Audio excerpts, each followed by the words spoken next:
our panelists. And then we'll get started with some questions. We have one round of questions for each one of them, a question for each one, and then we'll open it up, okay? So first, let me introduce Baktash Ahadi, executive producer of the movie, survivor of the Soviet invasion of Afghanistan, Peace Corps veteran, former combat interpreter and cultural advisor for the U.S. military.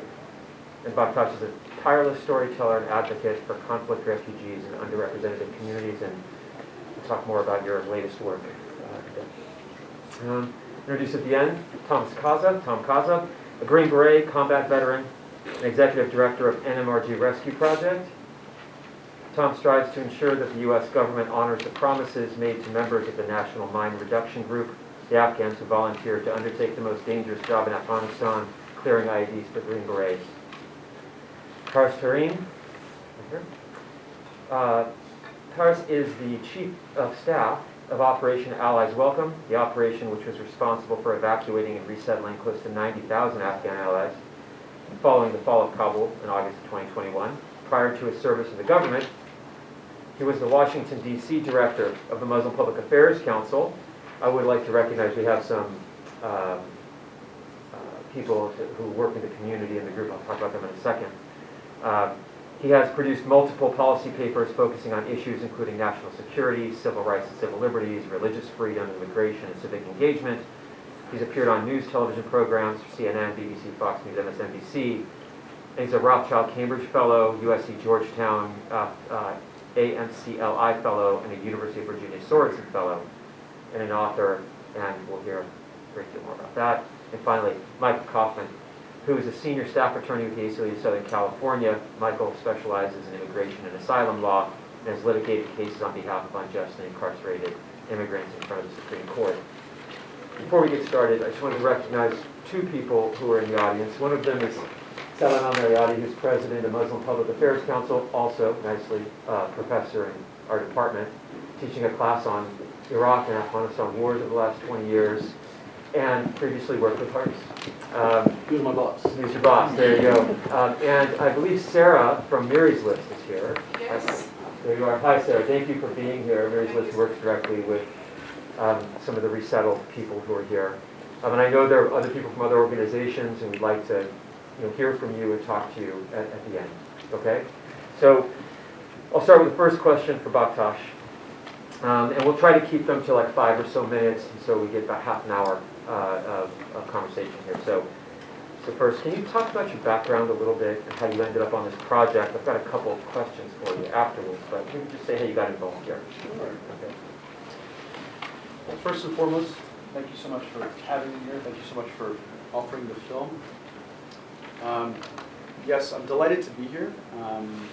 Thank you all for watching this film. Thank you all for staying through the entire film. I know it's not easy, but I think that's the point. And so the way I got involved is that it's a small world, but it's an even smaller Afghan world, is what I would say.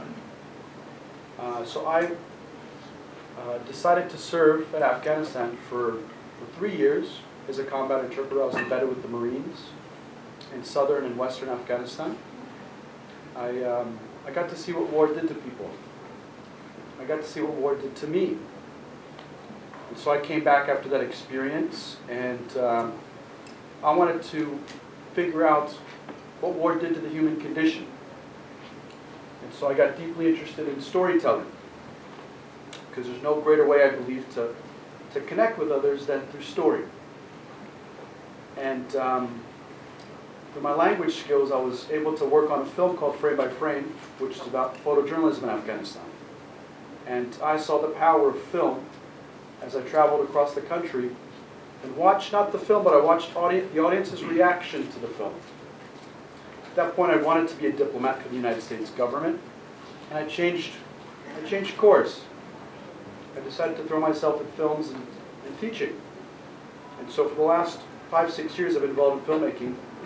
And when Matt Heineman and Caitlin McNally were going through this film process, they reached out to me when Biden announced that the United States was going to leave Afghanistan. And so the focus of the film was initially on the Green Berets. And then all of a sudden, with the announcement of the United States leaving Afghanistan, the focus became the Afghan military. And so Matt and Caitlin reached out to me because there aren't too many Afghan Americans that have served that work in storytelling. And so it was a wonderful partnership. So I got involved in the film in May of last year. And so that's how I got involved in the film. So, it's a hard film to watch, and harder for some people than others, of course. What do you hope, making the film, what do you hope it conveys to people? What are you hoping it does?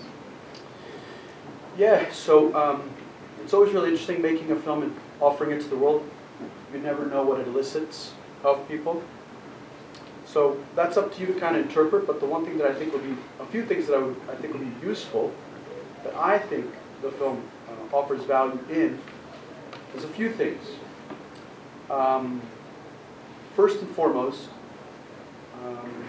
how America and Afghanistan are in relationship with each other, how the United States decided to leave Afghanistan. And this was a film that captured those moments. Because what's interesting about being here in the United States is we tend to forget. We are so future-oriented in America. We forget our history. Maybe that's why we continue to repeat our mistakes over and over and over again. So one thing that I hope this film does is it reminds us of what happened in Afghanistan. To the Afghan people, some of you may be in the audience here today, or those that are taking care of Afghans, God bless you. And the other thing that I hope it does is it creates a conversation about who we are as Americans. In this deeply divided country that we're in right now, what does it mean to be an American? And how will we inspire young people to believe in America the way that I do as an immigrant to this country? And the other thing that I hope it does is it gets service members that served in Afghanistan, Americans, an opportunity to talk about what their experience was like. I think it's deeply sad that more people commit suicide in America, service members, than have died in Iraq and Afghanistan combined. That is a sad thing. And actually what it says to me is, veterans that have served, who deal with PTSD, we're not the ones that have the problem. In fact, I think it says something about our society here in America, that people are not able to be absorbed back into the society.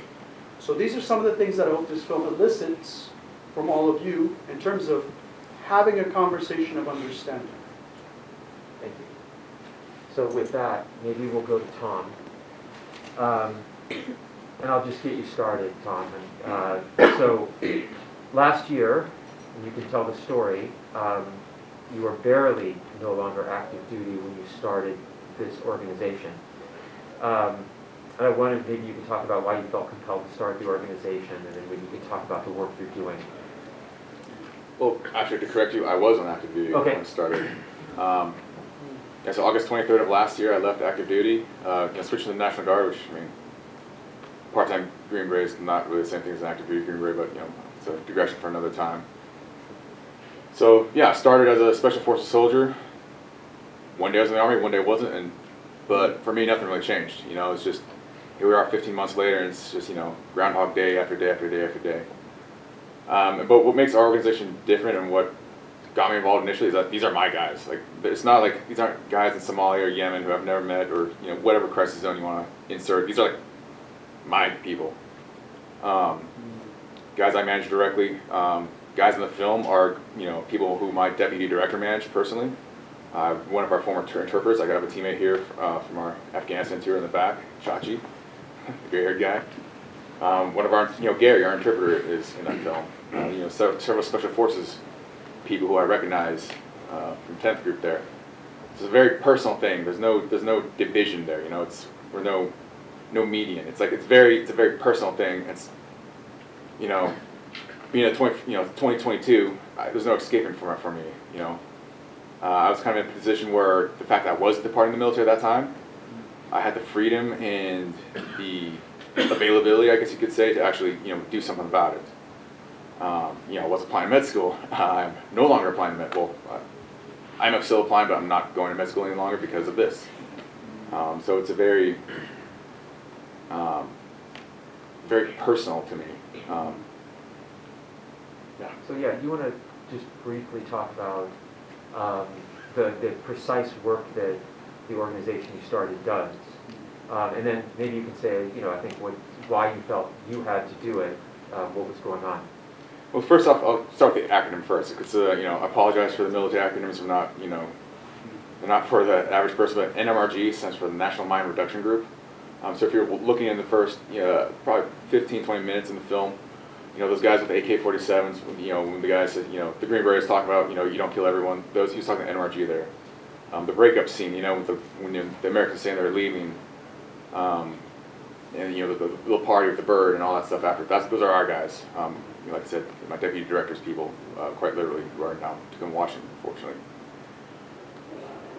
And what those guys did was clear IDs for Green Berets. So I like to kind of compare them to the interpreters, because I think everyone at this point kind of understands what the interpreters did for the United States. They volunteered to provide English language translations on behalf of American forces. These guys volunteered to clear IDs for Special Forces night raids. They were our employees. They weren't Afghan soldiers. They were literally our guys. And one thing that got me actually started as an organization, rather than just kind of trying to pawn them off to someone else, is that nobody understands who these people are. And it's an incredible amount of sacrifice these guys went through. I just hate it already. These guys cleared IEDs on a Special Forces night raid. I defy you to find a more dangerous job in Afghanistan, possibly the world, right? And kind of the unspoken reality, which I'm speaking now, is that the law of averages clearly dictates that, you're going to miss an ID at some point. There's going to be a booby trap that you don't see, and therefore someone's going to die. And they did die, and they died at an extremely high rate. Sam in the back was he actually ran the entire program. We lost, I believe it was 7 guys in a 6-month deployment. One guy's a paraplegic, I think triple amputee or something like that. And people need to remember that every one of these guys who's killed and injured was taking the place of a Green Beret like myself, or someone from the 82nd Airborne, or another EOD tech. So people need to make the delineation that it wasn't Green Berets was a spearhead force. It was these guys in front of us. These guys were the ones clearing the way, not us. And that's something we need to hammer home, because there's a certain moral obligation I feel that we should be really focusing on, and kind of really keep ourselves from losing our way any further than we've already lost it as far as Afghanistan goes. We need to, finish the mission, so to speak. Okay. So, Horace, maybe you can tell us from your position. So let me just get the numbers right. Over 80,000 Afghans were evacuated and resettled in the United States after the fall of Kabul, and you were part of those and organizing them. Can you talk about the status of those 80,000 people who've arrived, and what were some of the challenges you faced trying to help get them out? Yeah, thank you so much, Malek, for putting this conversation together, and thank you for the film. I do want to take a quick step back. Yeah. I think what Tom mentioned, I think is extremely important. And I think we fail to recognize when we just call these individuals interpreters or mine clearers or even allies. We fail to recognize for the past 20 years that these people bought into our ideals. They didn't do this to make money. Their salaries were not what drove these people to do this dangerous work. After 9/11, they sacrificed so much side by side with our service members for democracy, for self-governance, for religious moderation, for freedom, standing up against extremism and Al-Qaeda and the Taliban narratives that caused 9/11, that brought down the Twin Towers. These people were not just doing this to get a salary. Most of them could have done so many different things and made more money. But the majority of them, not just General Sadat, but the majority of individuals who stood with us stood with us because of a cause. And I think that's why you see the visceral reaction from our veterans community, and that commitment and loyalty that our veterans have to these individuals it wasn't because that they were just employees. It was because there were brothers in the cause, and they stood and they sacrificed, and they actually believed in the ideals that we sold for 20 years. And I think that's something that the American people need to understand about the Afghans that stood with us. They didn't do it, especially the ordinary ones. We're not talking about government officials and corruption. The ordinary Afghans stood with us because of those ideals.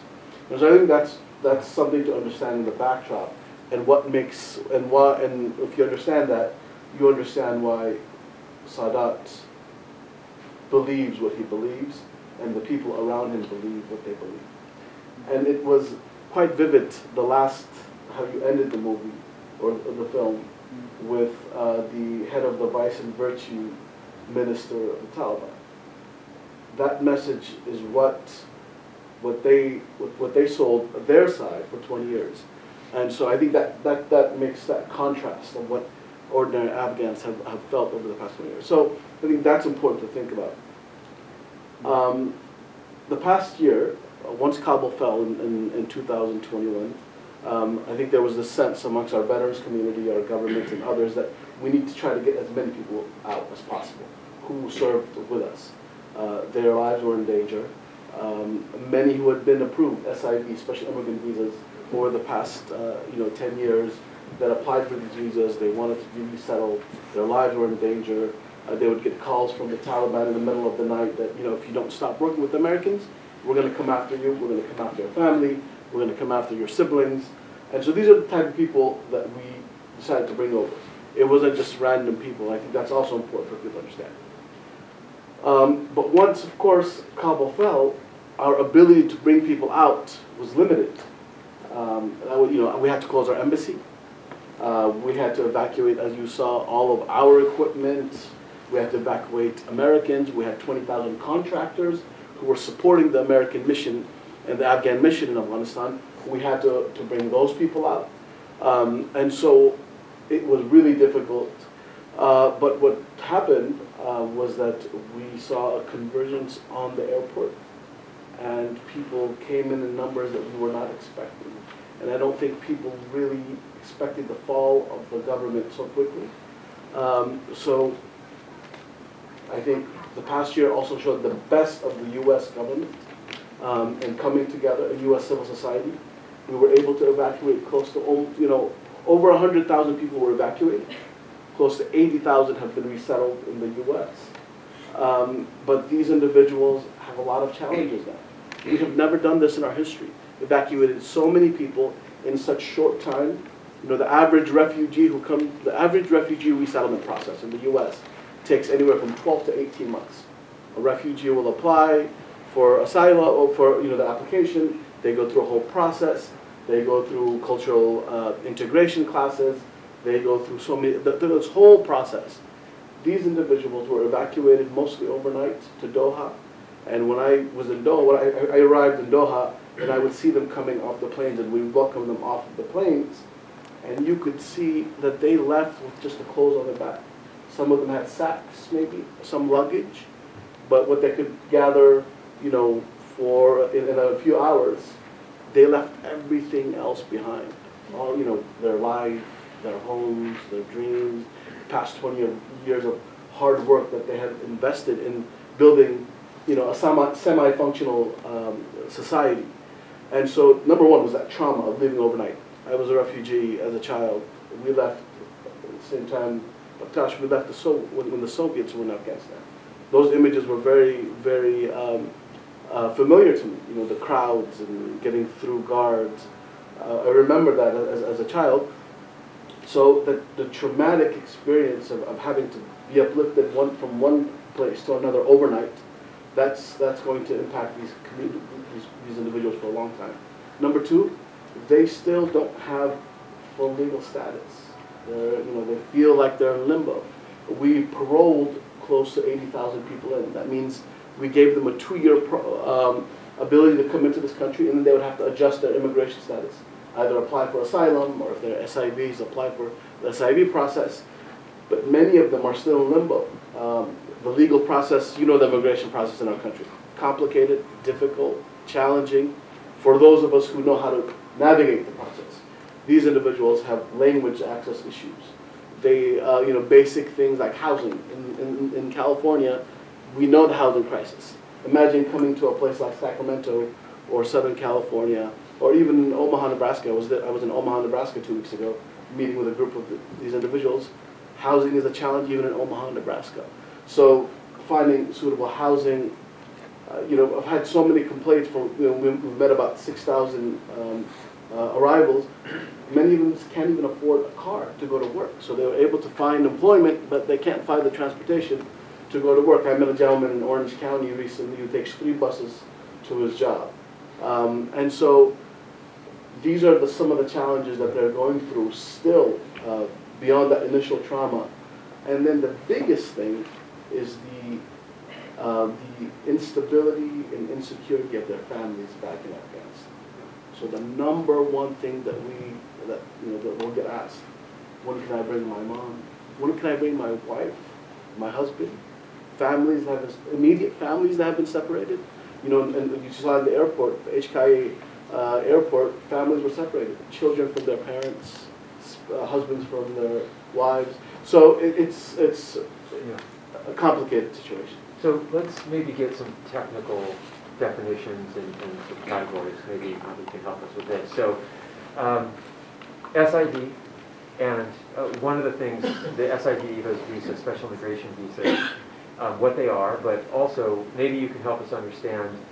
So they're parolees now, we were told, and now they're waiting to have their status adjusted. And there's a bill, which we'll talk about in a second. Maybe Michael, if you know anything about it, you can help us. Harris can help us. Tom can help us too. This Afghan Adjustment Act, trying to probably do this at large scale. So first, maybe tell us what an SIV is, because I know that Tom's guys are eligible for special immigration visas, but can't get into the country. They're stuck, despite being gone through every vetting process there is, and having been hired by the Green Berets, for instance. So maybe you can tell us about SIVs, and then we'll start there. Sure. I mean, Harris, do you want to talk about the program? I feel like you've been such an instrumental player in it, and I'm happy to connect it then to the larger immigration system and parallels to some situations that other asylees are facing.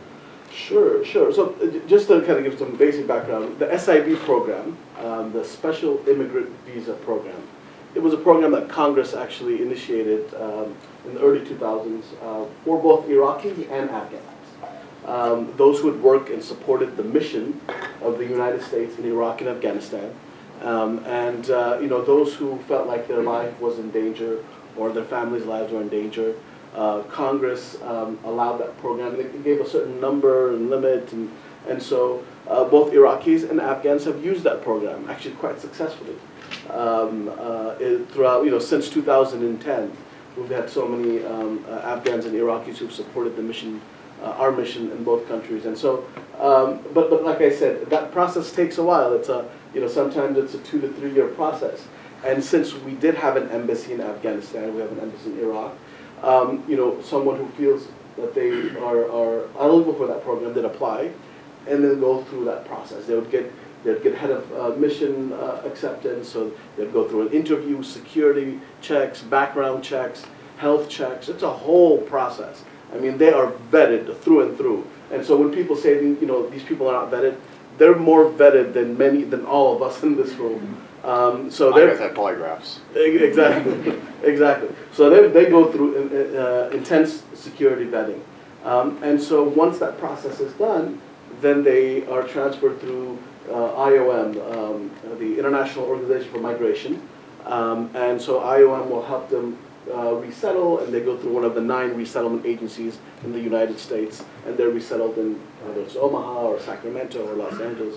Those are different. Sorry, those are different than the parolees now. Those are different. So the parolees came through our operation, Operation Allies Welcome, which President Biden initiated on August 16th of 2021, after Kabul fell. That was an interagency process led by the Department of Homeland Security, the Department of Defense, the Department of State, Health and Human Services, essentially, which was to evacuate as many people from Kabul to a third country, mainly to Doha, the U.S. based in Doha, Germany, Kosovo, Albania as well, and then to have them resettled to the United States. They did not go through our typical refugee resettlement process because, of course, we have to immediately evacuate them. So for the Ukrainians, we're doing something similar, but because we're able to slowly bring them out in a more organized fashion, we don't need to do an immediate evacuation. Many of them are able to go to Poland, then we can bring them out slowly and then they can go through a more regular process. These individuals, we had to evacuate them overnight. We had to put them on military bases. And in the US, when they came to the US, we were still going through COVID at that time, right? And then we had some health scares, we had some polio issues. So we had to actually keep them on 8 military bases in the US. And so they were paroled in. And what that means is they're given 2 years legal entry into the United States. And then within those 2 years, they have to get their immigration status adjusted. And most of them will apply for asylum. So then tell us what happens, A, if they don't get it adjusted, and how hard that is. Yeah, so parole, as you're saying, is a temporary permission to be in the United States, but it doesn't equate to immigration status. It doesn't allow you to reside here permanently or even temporarily for any length of time. And so if folks want to remain here beyond that 2-year period, you have to get some form of recognized immigration status. I think many Afghanis would qualify potentially for asylum. So the asylum laws we have in the United States stretch back to, in the aftermath of World War II, in the aftermath of the Holocaust, we joined the Convention Against Torture, basically a commitment many countries have recognized not to send people back to countries where they face persecution or torture. And we've implemented that commitment in this country through a variety of immigration laws and systems. There's a whole process for people who live overseas, the refugee process that Harris was mentioning, where you get vetted overseas and then come over once you've been approved. And that puts you on a path to getting a green card, and ultimately, after a number of years and jumping through a few more hoops, you can get citizenship. There's also a separate system, though, that exists for people who come to the United States at our borders or get paroled in or maybe fly into the airport and request protection under the asylum laws. Technically, under immigration laws, we call people apply overseas refugees, people that are here, asylum seekers. It's the same basic system, the same basic qualifications you have to establish to get that status. But here in the United States, there's a different set of rules that people have to go through. You can apply affirmatively. Like everything in the government, there's a humongous backlog in applications for people, so it can be years upon years upon years where you sit around waiting for your application to be processed. Most of those people can remain in the United States when they go through that process.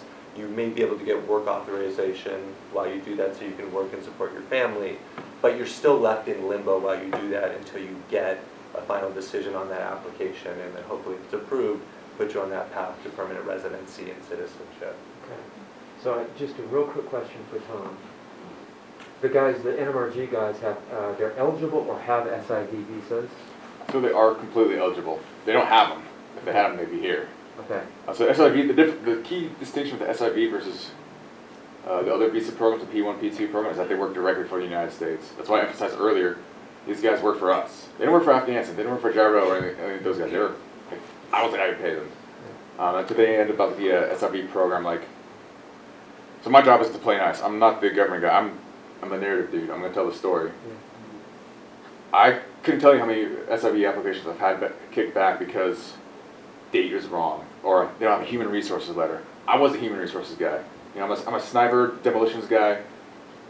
HR is not my thing. I have a top secret security clearance. My stamp should be good enough to say, hey, these guys are vetted.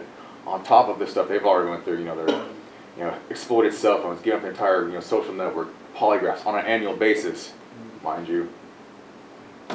But I'm getting kicked back because, I put date, spelled out the month, date.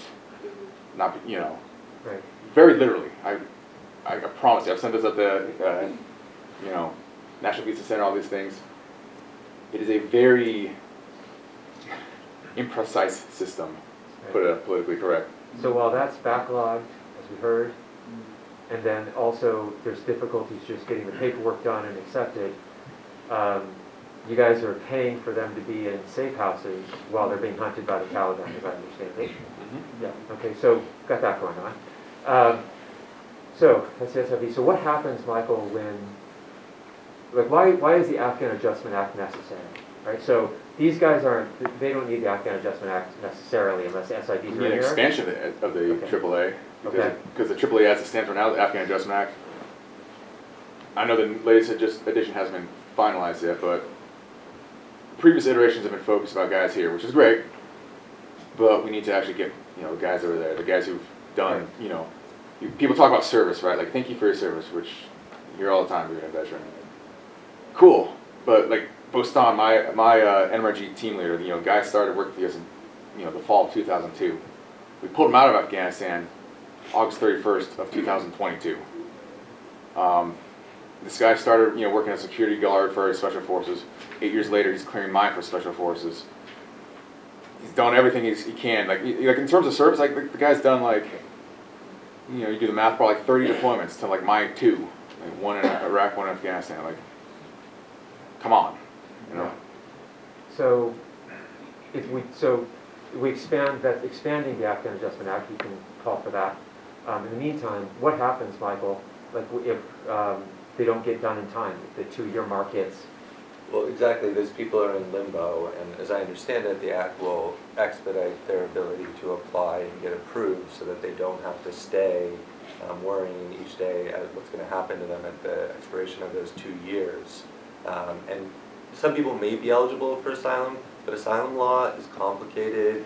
You can only qualify if you meet certain grounds for the reasons why you might be harmed in your home country. It's also an extraordinarily long process and filled with uncertainty. For people who served in Afghanistan alongside us, they shouldn't need to go through that same convoluted process that could stretch on years when there is a program that exists that would allow them in America to live up to the commitments that it made to these folks. Okay, we'll pick up more of this. So, just quickly, so this is not something that we haven't done in the past. We've done this with other communities, the Cuban Americans, Vietnamese Americans. So essentially what Congress is trying to do is Congress says, as mentioned, the immigration system, we have a lot of backlog. So rather than have these folks be in limbo, their parole would expire in 2 years, some of them would not be able to make it in time, Congress would pass an act which would include also stipulations for SIV processes and automatically adjust them after they've gone through a level of screening, background check, security check. They would get automatic adjustment of status. Okay, so before we come back to Baktash to get us into our conversation, we gave you a sheet of paper. One of those, if you put your phone, you don't have to do it right now, but if you put your phone on it, the camera on it, for those of us who are my age and have no idea what I'm talking about, it's a QR code, and it'll bring up the website for NMRG Rescue so they can keep feeding